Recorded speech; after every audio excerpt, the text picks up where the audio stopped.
معتبر معنی خیز ایام میں ایک بڑی فضیلت زیادہ عظمت والا مہینہ ماہ رمضان المبارک ہے۔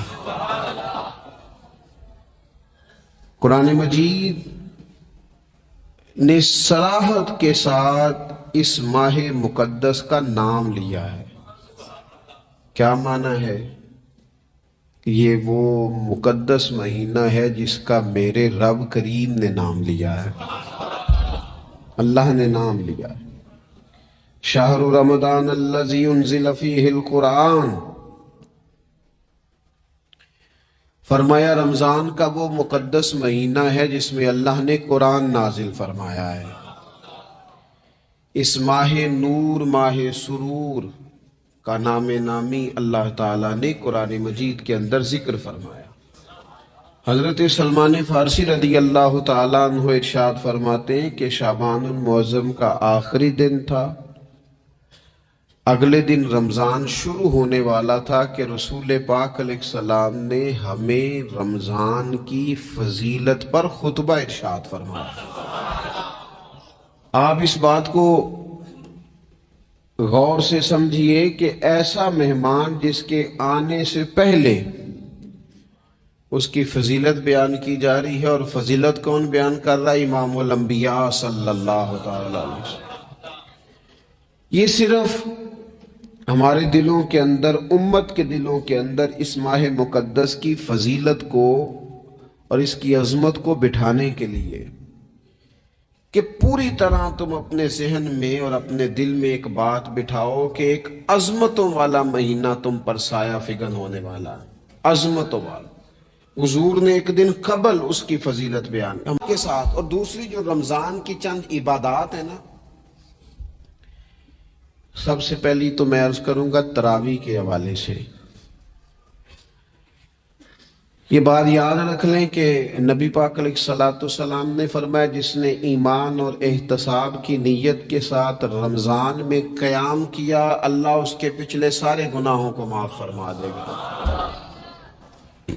اور ایک مقام پر نبی پاک صلی اللہ تعالی علیہ وسلم نے بیان کیا، یہ مشکات میں موجود ہے، حضور فرماتے ہیں رمضان اور قرآن دونوں قیامت کے دن بندے کی شفاعت کریں گے۔ رمضان کہے گا یا اللہ میں نے اسے دن بھر کھانا کھانے سے باز رکھا اور تیری بارگاہ کے حکم کے مطابق اس نے اپنے آپ کو ان چیزوں سے بچا کے رکھا، اور قرآن کہے گا مالک رات میں نے اسے نیند سے روکے رکھا۔ کیا مطلب؟ اس نے کھڑے ہو کے عبادت کی۔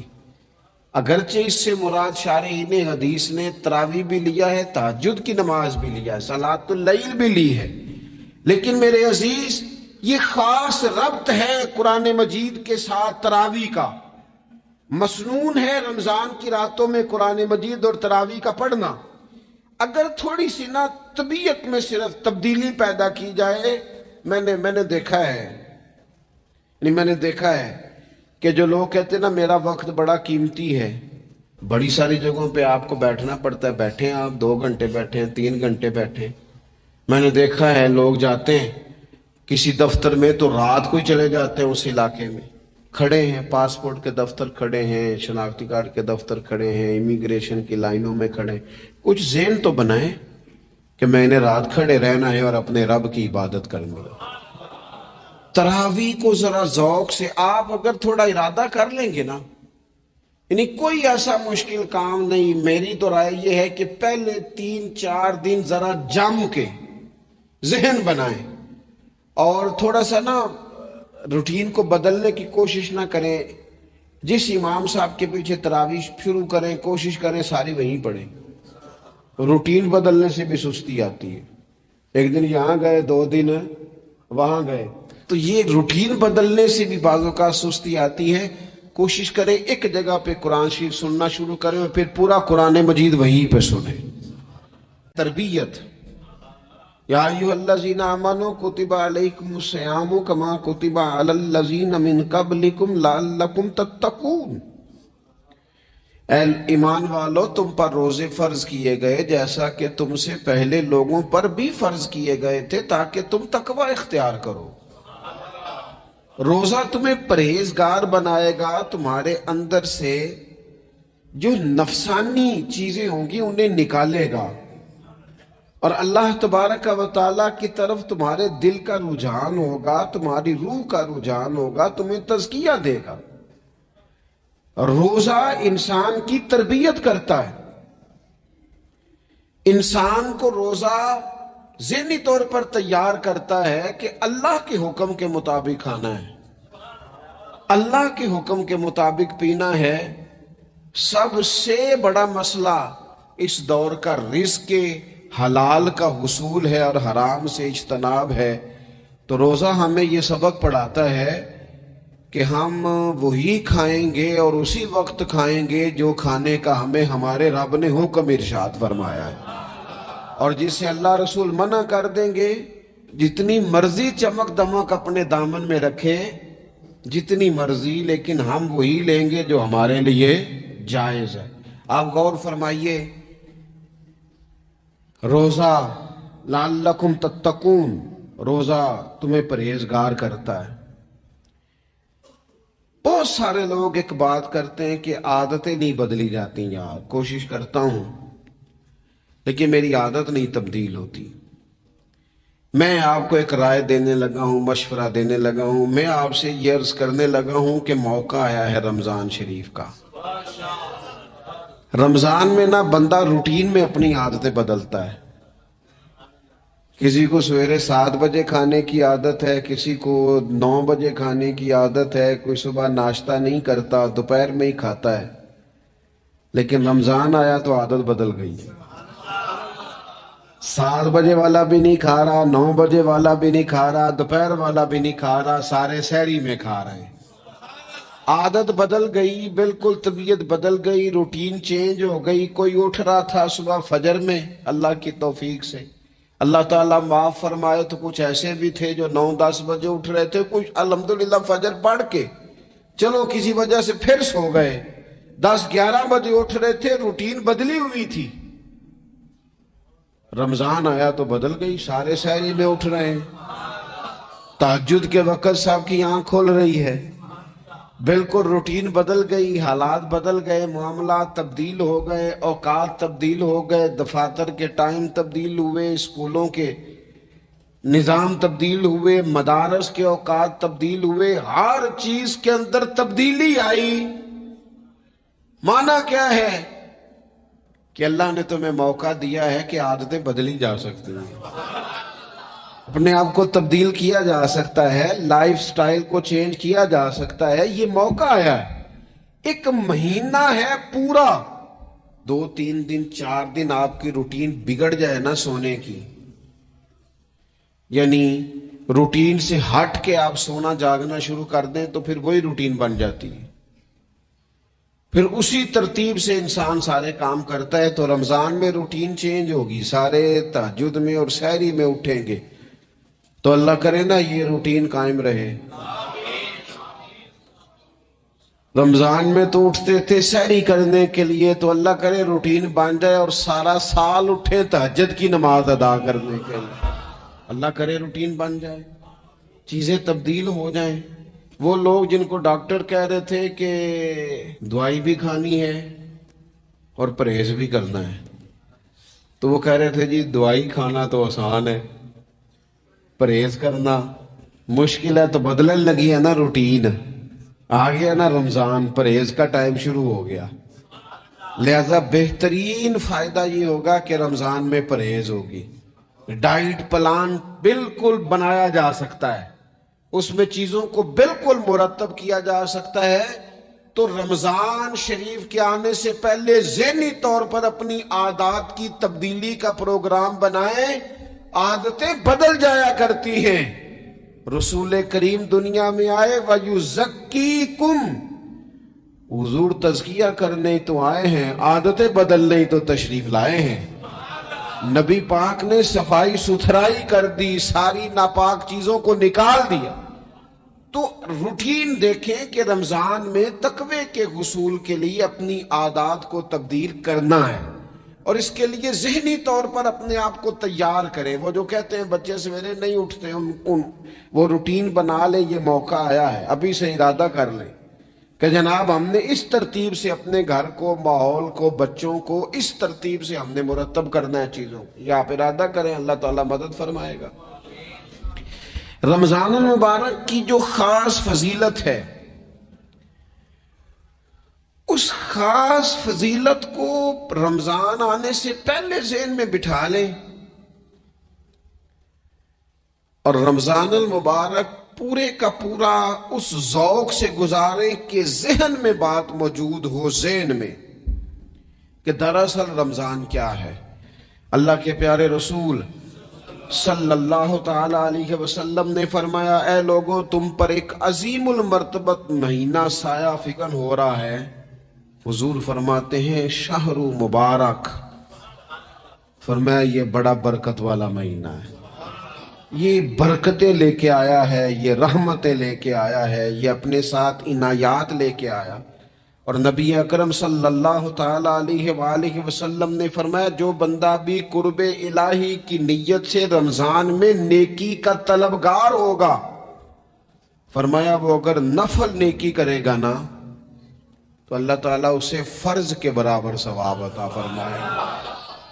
اور حضور علیہ السلام فرماتے جو اس مہینے میں ایک فرض ادا کرے گا اللہ 70 فرضوں کے برابر اجر عطا کرے گا. اپنے ذہن میں ایک بات بٹھائی جائے, ذہن میں یہ بات بٹھائی جائے کہ یہ نا برکت والا مہینہ ہے, اس میں میرا ثواب بڑا ضربوں کے ساتھ آگے بڑھے گا. ایک ذہن بنایا جائے اور پھر ثواب اکٹھا کرنا شروع کر دیا جائے. اور تھوڑا ذہن بنائے, میں نے دیکھا ہے ہمارے استاد صاحب اس طرح کیا کرتے تھے کہ بہت تھوڑا کھانا افطاری کے وقت, تھوڑا, اور ان سے کہا جاتا آپ بزرگ آدمی ہیں اتنا کم کھانا کیسے نظام چلے گا, تو فرماتے تھے میں ایک چپاتی اور آدھی چپاتی کھا لوں گا لیکن تراویح کے بعد. اب اگر زیادہ کھانا کھاؤں گا تو طبیعت میں سستی آئے گی, میرے لیے کھڑا ہونا مشکل ہو جائے. سادہ سا کھانے کے ساتھ افطاری کی جائے گی. اور تراویح کے لیے اپنے آپ کو ذہنی, کہاں ٹائم ملتا ہے سارا سال قرآن پڑھنے سننے کا, یہ تو اللہ نے موقع عطا فرمایا ہے. تو تھوڑا سا اگر دلچسپی پیدا کی جائے, بڑا بڑا سونا قرآن مجید پڑھا جاتا ہے مساجد میں, بچے بڑی بڑی خوبصورتی سے, تو اللہ کا شکر ہے جگہ جگہ پہ. اور مساجد کے علاوہ بھی میں نے دیکھا ہے, ہم سے لوگ مطالبہ کرتے ہیں کہ ہماری فیکٹری میں رات کو بھی کام ہوتا ہے, اتنے سارے ورکر ہیں تو بچہ کوئی مل جائے قرآن شریف سنائے, فلانی جگہ بھی اتنے لوگ ہیں تو اگر موقع مل جائے. تو اگر تھوڑا ذہن بنایا جائے, شوق پیدا کیا جائے تو اللہ تعالیٰ فضل فرماتا ہے, انسان کو طاقت ملتی ہے کھڑے رہنے کی.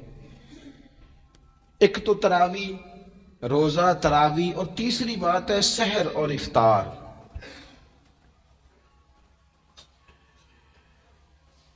یہ جو سحری اور افطار, یہودی جو تھے نا وہ سحری نہیں کرتے تھے, سحری کا نام و نشان نہیں تھا, روزہ رکھتے سحری نہیں کرتے. تو نبی پاک صلی اللہ تعالی علیہ وسلم نے فرمایا ہمارے اور یہودیوں کے درمیان فرق ہی سحری کا ہے. اور نبی پاک صلی اللہ تعالی علیہ وآلہ وسلم نے فرمایا سحری کھایا کرو, سحری کھانے میں برکت ہے. اور اگلی بات سننی آپ نے تو خوش ہو جانا ہے, سحری کو معمولی نہ سمجھے, سحری کرنا عبادت ہے. ہاں, آپ مت سمجھیں کہ میں روٹی کھا رہا ہوں, یہ تو میرے سامنے دہی رکھا ہوا ہے, یہ تو سالن رکھا ہوا ہے, یہ تو اچار رکھا ہے, تو چپاتیاں رکھی ہیں. سحری کھانا عبادت ہے. آپ صبح اٹھے, آپ کی تو روٹین ہی اور تھی, تو 7 بجے کھاتے تھے, 9 بجے کھاتے تھے. یہ جو آپ صبح کھا رہے ہیں اٹھ کے سحری میں, اپنی مرضی سے تھوڑی کھا رہے ہیں, یہ تو کسی کے کہنے سے کھا رہے ہیں, یہ تو کسی کے بٹھائے بیٹھے ہیں. یہ جو سحری کا لنگر ہے یہ رب رسول کی رحمت کے ساتھ عطا ہوتا ہے, یہ کرم ہے, یہ اللہ رسول کے بٹھائے بیٹھے. کیا میرے رسول پاک صلی اللہ تعالی علیہ وآلہ وسلم نے بات کھولی ہے, ترغیب و ترہیب میں حدیث ہے, اللہ کرے یہ کبھی چسکا لگ جائے, یہ والا مزہ آ جائے, تو پھر تو گھر میں دسترخوان نہیں بچھا ہوا ہوگا, پھر تو رنگ ہی کوئی اور ہوگا. حضور فرماتے اللہ تعالی اور اس کے فرشتے